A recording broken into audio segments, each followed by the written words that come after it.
নমস্কার বন্ধুরা, শ্রাবণী রান্নাঘরে আপনাদের সবাইকে স্বাগত জানিয়ে আমি আবারও একটা রান্নার ভিডিও নিয়ে আপনাদের সামনে চলে এসেছি। আজকের আমি আপনাদের এক বাটি চিড়ে দিয়ে একটা অসাধারণ টিফিন রেসিপি বানিয়ে দেখাবো। আশা করি আপনাদের ভালো লাগবে। তার জন্য কিন্তু আমার পুরো ভিডিওটা আপনাদের দেখতে হবে এবং দেখা শুরু করার আগে একটা লাইক করবেন আর সুন্দর একটা কমেন্ট করতে কিন্তু ভুলবেন না। তাহলে চলুন এই চিড়ে দিয়ে আমি আজকের কি বানাই সেটা আপনারা একবার দেখে নিন। চিড়ের এই রেসিপিটা বানানোর জন্য প্রথমে আমি এখানে দেখুন চিড়ের সঙ্গে সঙ্গে কিন্তু এখানে আমি একটা আলুও নিয়ে নিয়েছি। আর আলুটা কিন্তু আমি এখানে খুব ভালোভাবে খোলাটা ছাড়িয়ে রেখেছি আর খুব ভালোভাবে ধুয়েও রেখেছি। এবার আমি একটা এরকম ছোট গ্রেটার নিয়ে নিয়েছি। সেই গ্রেটারের মধ্যে দিয়ে আলুটাকে প্রথমে আমি গ্রেট করে নেব। আলুটা কিন্তু খুব ভালোভাবে গ্রেট করে নিতে হবে।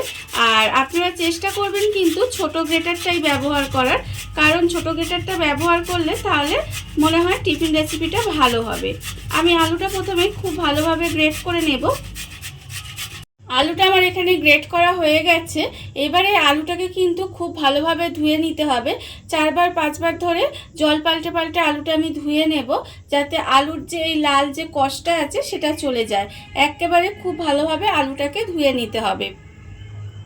আলুটা আমি এখানে খুব ভালোভাবে ধুয়ে নিয়েছি। দেখুন জল পাল্টে পাল্টে কিন্তু আলুটা আমি খুব ভালোভাবে ধুয়ে নিয়েছি। আলুটা একেবারে পরিষ্কার হয়ে গেছে। এইবারে আমি আলুর মধ্যে দিয়ে দেব দেখুন চিড়ে। এখানে কিন্তু আমি এক বাটি চিড়ে নিয়েছি। আর চিড়েটা কিন্তু খুব ভালোভাবে ধুয়ে পরিষ্কার করে একটু ভিজিয়ে রেখেছিলাম। দেখুন যাতে চিড়েটা একেবারে এইভাবে হাত দিয়ে করলে কিন্তু যাতে নরম হয়ে যায়, ঠিক এইভাবে চিড়েটা কিন্তু ভিজিয়ে নিতে হবে। এবারে আমি চিড়েটা এর মধ্যে দিয়ে দিচ্ছি। যে আলুটা এখানে গ্রেট করে রেখেছিলাম তার মধ্যে কিন্তু চিড়েটা আমি এখানে দিয়ে দিলাম। এবারে আমি এর মধ্যে দেব দেখুন এখানে একটা ছোট সাইজের পেঁয়াজ আমি একটু কুচি করে একদম মিহি করে কুচি করে রেখেছি। সেই পেঁয়াজটাও কিন্তু আমি এর মধ্যে দিয়ে দিলাম। আর দিয়েছি এখানে দুটো কাঁচা লঙ্কা একেবারে ছোট ছোট করে কেটে রেখেছি, সেই কাঁচা লঙ্কাটাও কিন্তু আমি এর মধ্যে দিয়ে দিলাম। এবার আমি এর মধ্যে দেব আন্দাজ মতো নুন আর 1 চামচ মতো গোলমরিচ গুঁড়ো। এবারে ঝালটা কেমন খাবেন সেটা বুঝে কিন্তু গোলমরিচ গুঁড়ো আর কাঁচা লঙ্কাটা ব্যবহার করবেন। এবারে আমি এর মধ্যে দিয়ে দেব দেখুন একটা ডিম। এখানে আমি একটা ডিম রেখেছি, সেই একটা ডিম কিন্তু আমি এর মধ্যে ফাটিয়ে দিয়ে দিলাম। ডিমটাও আমি এখানে দিয়ে দিলাম। এবার আমি এর মধ্যে দিয়ে দেব টক দই। এখানে দেখুন আমি কিন্তু প্রায় 3 চামচ পরিমাণে টক দই রেখেছি, সেই টক দইটাও কিন্তু এখানে দিয়ে দিতে হবে। এবারে আমি সমস্ত কিছু খুব ভালোভাবে প্রথমে মেখে নেব। সমস্ত উপকরণ এই হাত দিয়ে আমি কিন্তু খুব ভালোভাবে মেখে নেব। সমস্ত কিছু আমি এখানে হাত দিয়ে খুব ভালোভাবে এইভাবে একটু মেখে নিয়েছি। দেখুন মাখাটা কিন্তু ভালোভাবে একটু মেখে নিতে হবে, আর তার জন্য আমি এখানে হাতটাই ব্যবহার করেছি। হাত দিয়েই খুব ভালোভাবে মাখাটা যায়। এবার সমস্ত কিছু যখন মাখা হয়ে যাবে তখন আমি এর মধ্যে দিয়ে দেব আটা। আমি এখানে 2 চামচ আটা ব্যবহার করেছি। আপনারা কিন্তু আটার বদলে ময়দাও দিতে পারেন। এবারে আটাটা দিয়েও কিন্তু খুব ভালোভাবে একটু মেখে নেব। আর এটা কিন্তু বাচ্চা থেকে বড় সবাই দেখবেন বানিয়ে দিলে খেতে কিন্তু ভীষণ ভালো লাগবে, আর তারাও কিন্তু খেয়ে ভীষণ খুশি হবে। এইভাবে একবার বাড়িতে বানিয়ে দিয়ে দেখবেন, খেতে কিন্তু ভীষণ ভালো হয়। আর আটাটা দিয়েও কিন্তু খুব ভালোভাবে আমি মাখিয়ে নিলাম। এবারে আমি এর মধ্যে অল্প সামান্য একটু জল দিয়ে দেব। দেখুন খুব বেশি জল কিন্তু দিতে লাগবে না, অল্প একটু জল দেব। অল্প অল্প জল দিয়ে আমি কিন্তু গোলাটা রেডি করে নিয়েছি দেখুন। আর আপনাদের দেখাচ্ছি যে গোলাটা ঠিক কেমন হয়েছে। এই দেখুন এটা কিন্তু একেবারে পাতলা হয়নি, আবার খুব যে ঘন হয়েছে তাও কিন্তু হয়নি, ঠিক এরকম গোলাটা হবে। আর অন্যদিকে দেখুন আমি কিন্তু গ্যাসটা অন করে একটা চাটু বসিয়ে দিয়েছি।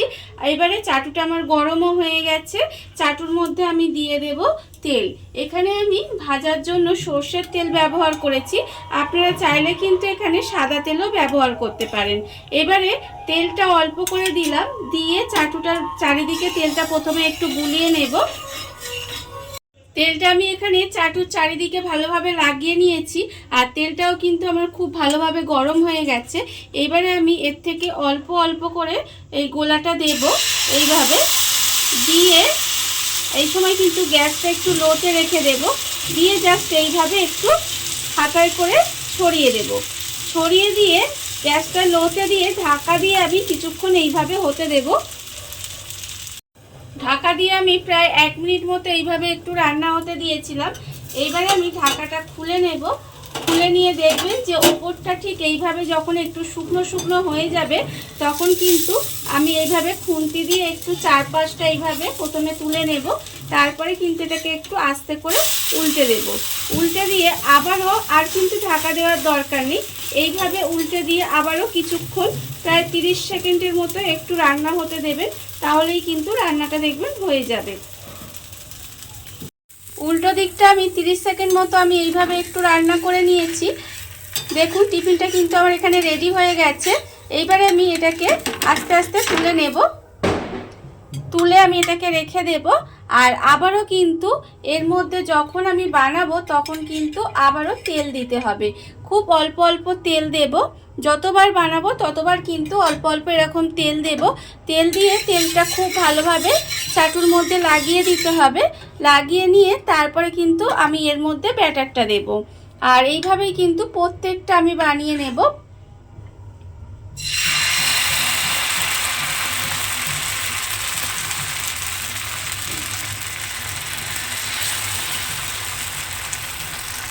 দেখুন বন্ধুরা, বাড়িতে থাকা কত অল্প উপকরণ দিয়ে কত অল্প সময় কত সুন্দর একটা চিড়ে দিয়ে টিফিন রেসিপি তৈরি হয়ে গেছে, আপনারা দেখতেই পেলেন। আর এটা কিন্তু আমি আগেও বলেছি খেতে ভীষণ ভীষণ ভালো হয়। আপনারা একবার হলেও বাড়িতে বানিয়ে দেখতে পারেন। আর এই ভিডিওটা যদি আপনাদের ভালো লেগে থাকে, আপনারা যদি ফেসবুক থেকে দেখে থাকেন পেজটি ফলো করে দেওয়ার অনুরোধ রইল। আর যদি ইউটিউব থেকে দেখে থাকেন চ্যানেলটি সাবস্ক্রাইব করে নেওয়ার অনুরোধ রইল। তাহলে চলুন ভিডিওটা আমি এখানেই শেষ করছি। আপনারা সবাই ভালো থাকবেন, সুস্থ থাকবেন। আবারও হাজির হব নতুন কোনো রান্না নিয়ে।